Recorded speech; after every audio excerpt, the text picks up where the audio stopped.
नमस्कार मैत्रिणींनो. आपण जेव्हा 2-4 दिवसासाठी गावाला जातो तेव्हा काय करतो? फ्रीजमध्ये दही, दूध, कोथिंबीर किंवा अनेक भाज्या भरून ठेवतो, जेणेकरून आल्यावरती आपल्याला सगळ्यांना ताजं मिळेल. पण तुम्हाला माहीत आहे का, जेव्हा तुम्ही घर लॉक करून जाता तेव्हा तुमच्या पाठीमागे फ्रीजमध्ये काय घडतं?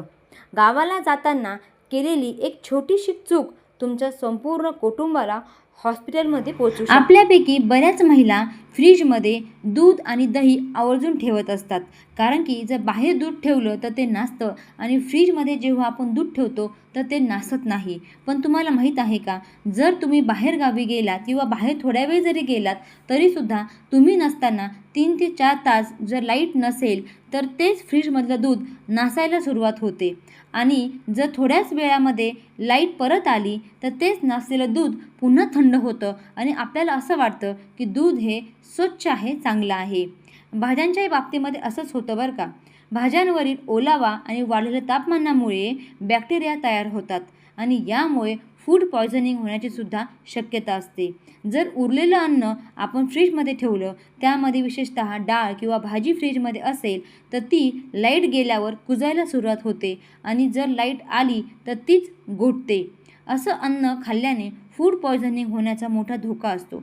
त्यामुळे जेव्हाही तुम्ही फ्रीजमध्ये कोणतंही अन्न ठेवता तेव्हा तुम्हाला काही गोष्टींची काळजी नक्कीच घ्यायची आहे, जेणेकरून तुमचं अन्न हे सुरक्षित आहे की नाही हे पाहण्यासाठी तुम्हाला खात्री करणं तेवढंच महत्त्वाचं आहे.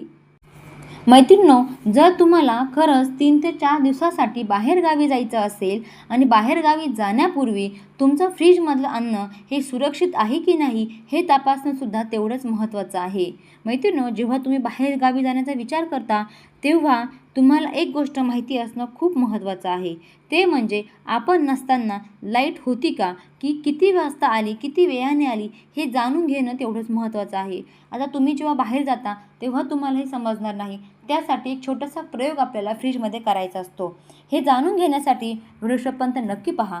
अर्धवट जर तुम्ही माहिती घेतली तर नक्कीच तुम्हाला धोक्याचा इशारा मिळू शकतो आणि त्यामुळे तुमचं संपूर्ण कुटुंब हॉस्पिटलमध्ये भरती होऊ शकतं. असं होऊ नये यासाठी फ्रीजच्या बाबतीमधली ही एक चूक तुम्ही करू नका.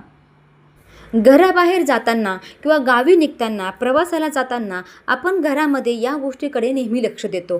ते म्हणजे घरामधले सर्व लाईट्स बंद आहेत का, रेग्युलेटर खालून बंद केलेलं आहे का, किंवा दरवाजे बंद केलेले आहेत का, खिडक्या बंद केलेल्या आहेत का, पंखा बंद केलेला आहे का, याकडे आपण नेहमी लक्ष देतो. आणि जर ते केलेलं नसेल तर नेहमी ते बंद करूनच, खात्री करूनच आपण घर सोडतो किंवा घराच्या बाहेर जातो. पण घरातील फ्रीजकडे मात्र आपण फारसं लक्ष देत नाहीत.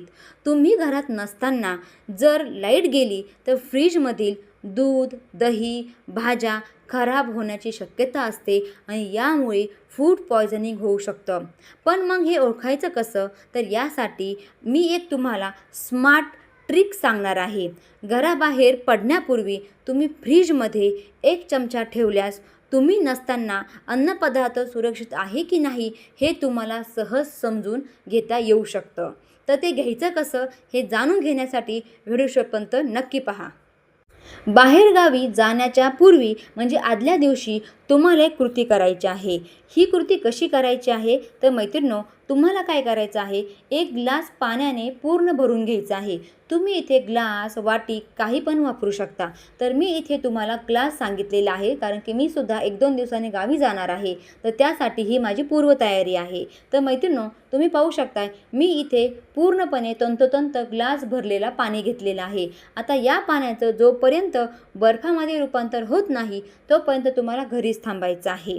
एकदा का याचं रूपांतर बर्फामध्ये झालं की तुम्हाला त्या ग्लासावरती चमचा आडवा ठेवायचा आहे. फ्रीजरमध्ये बर्फाने गोठलेल्या त्या ग्लासावरती मी इथे चमचा आडवा ठेवलेला आहे.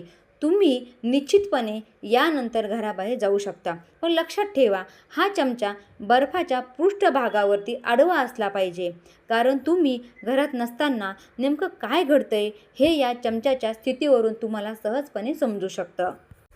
अशा पद्धतीने जेव्हा तुम्ही चमचा आडवा ठेवताल त्यानंतर असाच आडवा ठेवलेला चमचा तुम्हाला फ्रीजमध्ये ठेवायचा आहे व त्यानंतर तुम्ही बाहेरगावी जाण्यासाठी निश्चितपणे तयार आहात.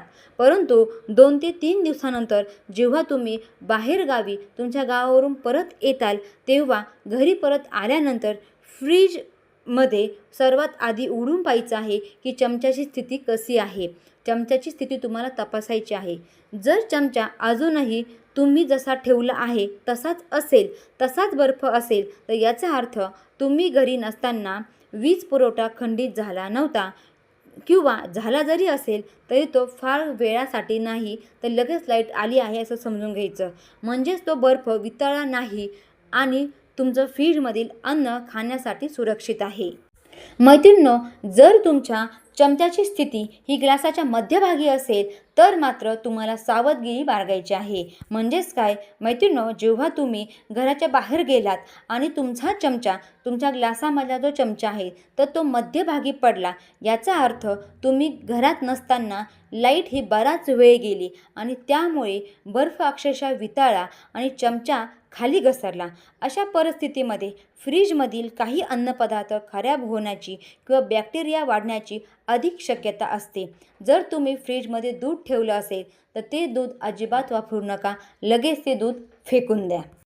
मैत्रिणींनो, जर तुमच्या ग्लासावरील चमचा हा पूर्णपणे ग्लासाच्या तळाशी जाऊन थांबलेला असेल तर याचा अर्थ असा होतो की तुम्ही नसताना पूर्ण दिवसभर लाईट नव्हती आणि यामुळे तुमच्या फ्रीजमधले अन्नपदार्थ शक्यतो खराब होण्याची दाट शक्यता आहे. कारण की हा ग्लासामधील बर्फ वितळण्यासाठी पूर्ण 1 दिवस लागू शकतो. म्हणजे जर लाईट नसेल तर या ग्लासामधील जो बर्फ आहे त्याचे रूपांतर पाण्यामध्ये झाले आणि यामुळे ग्लासावरील जो चमचा होता तर तो पूर्णपणे तळाशी गेला आणि जेव्हा लाईट आली तेव्हा परत त्या पाण्याचे बर्फामध्ये रूपांतर झाले, परंतु जो तळाशी गेलेला चमचा होता तो तसाच राहिला. याचा अर्थ तुम्ही नसताना लाईट बराच कालावधीसाठी नव्हती आणि यामुळे तुमचे जे अन्नपदार्थ आहे फ्रीजमधलं ते खराब होण्याची दाट शक्यता आहे. मैत्रिणींनो, जर लाईट गेली तर फ्रीजमधील जे काही अन्नपदार्थ असतात तर त्यामध्ये बॅक्टेरिया वाढतात.